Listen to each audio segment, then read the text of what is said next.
ఓం గం గణపతే నమః. స్వర్ణలక్ష్మి నమస్తే అస్తు. పరబ్రహ్మ స్వరూపిణి రాజ్యం దేహి ధనం దేహి సర్వకామాంచ దేహి మే. 12 రాసుల వారికి లక్ష్మి స్వర్ణలక్ష్మి అమ్మవారి యొక్క కృపా కటాక్షం వలన ప్రతి ఒక్కరికి ఆత్మజ్ఞానం కలిగి ఉండాలి. తద్వారా ప్రతి నిమిషం ప్రతి సందర్భంలోనూ సంతోషంగా ఉత్సాహంగా ఉండే విధంగా అమ్మవారికి అందరినీ ఆశీర్వదించాలని, అంతేకాకుండా రాజ్యం దేహి మన అందరికీ మంచి పదవి, ఉన్నతమైన స్థితి, ఒక అధికారం, దర్పం అన్ని కలిగించాలని, దానితో పాటు స్వర్ణలక్ష్మి అమ్మవారు ప్రతి ఒక్కరికి ధన ప్రవాహాన్ని కలిగించాలని, ఫైనల్ గా సర్వకామాంచ దేహిమే మనం అనుకున్న ప్రతి కోరిక కూడాను ఇమ్మీడియట్ గా తక్షణమే అమ్మవారు మనకి నెరవేర్చాలని చెప్పేసి అమ్మవారు ప్రార్థన చేస్తూ, గణపతిని కూడా మనం చేసే ప్రతి దానిలోనూ మనకి బుద్ధి సిద్ధి, చక్కటి విజయాన్ని, ఒక మంచి వివేకాన్ని కలిగించాలని, సత్ డిసిషన్స్ మంచి నిర్ణయాలు తీసుకునే విధంగా మనకి గణపతి మనకు కృప ఉండాలని చెప్పేసి ప్రార్థన చేస్తూ, మనం ఈ రోజు టాపిక్ చూసుకుంటే సూర్యుడు వృషభ రాశి నుంచి మిథున రాశిలోకి మారుతూ ఉన్నారు. దీనిని మనకి మిథున సంక్రమణ అంటారు. అంటే ఇది 12 రోజులు ఉంటుంది ఈ సంక్రమణ. మనకి మకర సంక్రమణ, మకర రాశి ఎలానో ప్రతి నెల ఒక్కొక్క సంక్రమణ వస్తుంది. ఇప్పుడు రాబోయే సంక్రమణ మిథున సంక్రమణ అంటారు. ఇది 30 రోజులు ఉంటుంది. 15వ తారీఖు జూన్ నుంచి జూలై 15 వరకు ఉంటుంది. ఈ 15 రోజులు సూర్యుడు మిథున రాశిలో ఉండటం వలన ఏం జరుగుతుంది 12 రాశుల వారికి అని తెలుసుకున్నాం. అయితే ముఖ్యంగా సూర్యుడు మారటం వల్ల సూర్యుడు ఎలాంటి విషయాల్లో మనకి ప్రభావాన్ని చూపిస్తాడని తెలుసుకున్నాం. సూర్యుడు వచ్చేటప్పటికి ముఖ్యంగా 8 రకాలైన అంశాలపైన ప్రభావాన్ని చూపుతూ ఉంటారు. ఒకటి అందరూ బాగా గుర్తుపెట్టుకోవాల్సింది ఏంటంటే సూర్యుడు ఆత్మకారక అంటారు. అంటే మనకి సెల్ఫ్ కాన్ఫిడెన్స్, మనకి కావాలన్నా స్ట్రెంగ్త్, సోల్, ఆత్మబలం ఉండాలి కానీ సూర్యుడు చక్కగా ఉండాలి. కాబట్టి సూర్యుడు ఆత్మకారకుడు. అలానే రాజ్యకారకుడు, ఒక పదవి రావాలన్నా, గవర్నమెంట్ అథారిటీ, అడ్మినిస్ట్రేషన్ పవర్, వీటన్ని రావాలన్నా కానీ సూర్యుడు మనకి స్ట్రాంగ్ గా ఉండాలి. అలానే పితృకారకుడు, father related elders, mentors, boss, వీళ్ళందరినీ కూడా మనకి సూర్యుడే రిప్రజెంటేషన్ చేస్తూ ఉంటారు. యశస్సు, కీర్తి ప్రతిష్టలు, గుర్తింపు, కొంతమందికి గుర్తింపు ఉంటుంది ఏ పని చేసినా, కొంతమందికి ఏ పని చేసినా గుర్తింపు అనేది ఉండదు. ఈ గుర్తింపు లేకపోవడం కూడా కారణం కూడా సూర్యుడు వాళ్ళ జాతకంలో సరిగ్గా లేకపోవడం అని గమనించుకోవాలి. పదవి, అధికారం అంటే మీకు ఒక స్టేటస్, అంటే ఒక లేబుల్, మేనేజర్ నుంచి హైయర్ మేనేజర్, వైస్ ప్రెసిడెంట్, ఇలా ఒక్కొక్క లెవెల్ బై లెవెల్ ఎదుగుతూ ఉంటారు. అలాంటి పదవి, పొజిషన్ మీకు రావడానికి కూడా కారణం సూర్యుడు అని తెలుసుకోవాలి. అంతేకాకుండా అధికారం, పవర్, లీడర్షిప్, కమాండింగ్ పవర్, మీరు ఒక పని చెప్తే ఎదుటి వాళ్ళు చేయగల సామర్థ్యం అంతా కూడాను సూర్యుడు మెట్టే మీ జాతకంలో డిసైడ్ అవుతూ ఉంటుంది. తేజస్సు, ఆరోగ్యం, మంచి గ్లోరీ ఉంటుంది, మీకు ఎనర్జీ ఉండాలి, బ్రిలియన్స్, చాలా చక్కగా మీ ఫేస్ అంతా ఎప్పుడు కలగా ఉత్సాహంగా ఉండాలి, దానికి కూడా కారకుడు సూర్యుడు. ముఖ్యంగా లాస్ట్ లో ఆరోగ్య ప్రదాత, సూర్యుడిని ఆరోగ్యం ఇచ్చే వాళ్ళు అంటారు. ఎవరి జాతకంలో అయితే సూర్యుడు సరిగా ఉండరో వాళ్ళకి అనారోగ్యంతో బాధపడుతూ ఉంటారు. ఎవరికైతే సూర్యుడు ఉచ్చ స్థానంలో ఉంటారో చక్కగా వాళ్ళకి హెల్దీగా ఉంటారు, ఫిజికల్ గా చాలా స్ట్రాంగ్ గా ఉంటారు, ఒక పవర్ వాళ్ళలో ఉంటుంది అని తెలుసుకోవాలి. ఇలా 8 రకాలైన ముఖ్యమైన కారకాలు ప్రతి ఒక్కళ్ళ జీవితంలో సూర్యుడు అనేది ప్రభావాన్ని చూపిస్తూ ఉంటారు. అయితే ఈ సూర్యుడు మిథున రాశిలో ఉండటం వల్ల ఇందాక వరకు మనం చెప్పుకున్న విషయాల్లో కొందరికి అనుకూలంగా ఉంటుంది, కొందరికి ప్రతికూలంగా ఉంటుంది. ఏ రాశుల వాళ్ళకి అనుకూలంగా ఉంటుంది, ఏ రాశుల వాళ్ళకి ప్రతికూలంగా ఉంటుందో మనం చూద్దాం. సో మిథున రాశి వాళ్ళకి జన్మరాశిలోనే సూర్యుడు ఉండటంతో జన్మరాశిలో సూర్యుడు ఉండటం అంత యోగ్యత కాదు, అంత మంచిగా ఉండదని మనకి శాస్త్రాలు వివరించడం జరిగింది.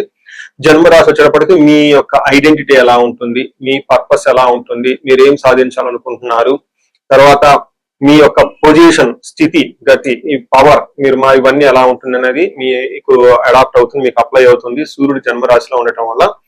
అలానే శరీరానికి సంబంధించిన వ్యవహారాల్లో సూర్యుడు యొక్క ప్రభావం ప్రతికూలంగా ఉంటుందని గమనించుకోవాలి. ఆరోగ్య విషయంలో కూడా ప్రతికూలంగా ఉంటుందని గమనించుకోవాలి. అయితే ఫస్ట్ మనకి మహర్షుల సంస్కృతంలో ఒక పద్యంలో, ఒక శ్లోకం రూపంలో చెప్పారు. అది ఏంటో మనం చూద్దాం.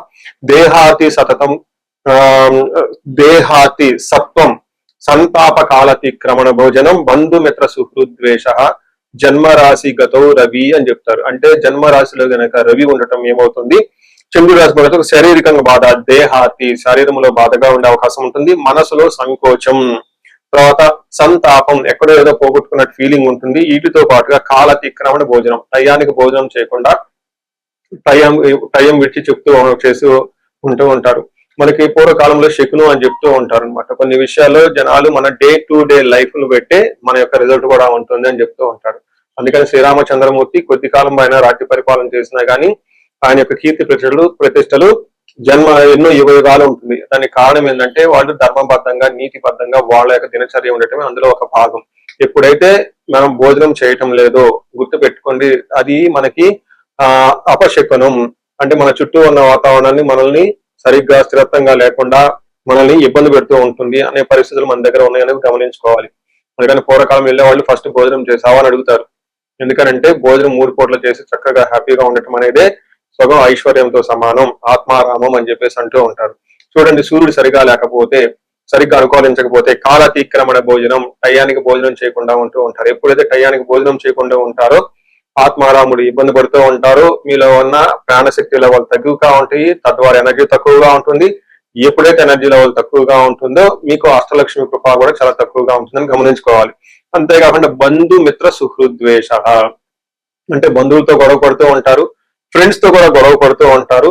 ఇవన్నీ సూర్యుడి ఫస్ట్ జన్మరాశిలో ఉండటం వల్ల జరిగే పరిణామాలను మీరు గమనించుకోవాలి. మనకి ఇంకొకటి కూడా చెప్తూ ఉంటారు, ఈవెన్ మోడర్న్ సైన్స్ కూడా అదే చెప్తూ ఉంటుంది. సూర్యుడు ఏ జన్మరాశిలో ఉంటారో వాళ్ళకి హార్ట్ అటాక్స్ ఎక్కువగా వస్తూ ఉంటుంది. ఆ రాశి వాళ్ళకి ఆ టైంలో ఆ రాశి వాళ్ళకి హార్ట్ అటాక్స్ ఎక్కువగా వస్తూ ఉంటుంది, హార్ట్ రిలేటెడ్ ప్రాబ్లమ్స్ ఎక్కువగా ఉంటుంది, చెస్ట్ పట్టుకున్నట్లు ఉంటుంది. ఎవరైతే స్టెంట్ చేసుకుని ఉన్నారో, ఎవరికైతే లైట్ గా ప్రాబ్లం ఉందో వాళ్ళు చాలా జాగ్రత్తగా ఉండటం చాలా అవసరం. హార్ట్ అటాక్ ఒక ముఖ్యమైన రీజన్ కూడాను డీహైడ్రేషన్ విత్ హెవీ గ్యాస్ట్రైటిస్ కూడా చెప్తూ ఉంటారు. ఈ టైంలో మీరు సరిగ్గా భోజనం చేయకపోవటం వల్ల గ్యాస్ట్రైటిస్ రావటం. రెండోది, దాని ద్వారా ఈ ఎండకైతేనేమండి సూర్యుడు సరిగా ఉండదు, టయానికి భోజనం చేయకపోవడం డీహైడ్రేషన్ అయ్యే అవకాశం కూడా ఎక్కువ ఉందని గమనించుకోవాలి. అందరితో గొడవ పదం ఉండే అవకాశం ఉంటుంది, రోగాలు, ఆందోళన, కోపం, ధన నష్టం. సో వీటితో పాటుగా ఎడిషనల్ గా ఇంకా మీకు ట్రావెల్ చేస్తే అందులో ప్రమాదాలు అయ్యే అవకాశం ఎక్కువగా ఉంటుంది, గమనించుకోండి.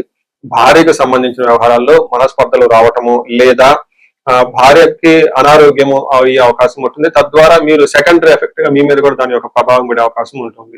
సో చూశారు కదండి, మీరు కమ్యూనికేషన్ మాట్లాడే విషయంలో కొంచెం కటుగా మాట్లాడటము, ట్రావెల్లో కొంచెం ఆటంకాలు ఉండటం, అలానే రిస్కీ పనులు చేయాలనుకున్నప్పుడు కొంచెం ఆటంకాలు వచ్చేసి మిమ్మల్ని ముందుకు పోనీయకుండా చేసే అవకాశం ఉంటుంది అని గమనించండి.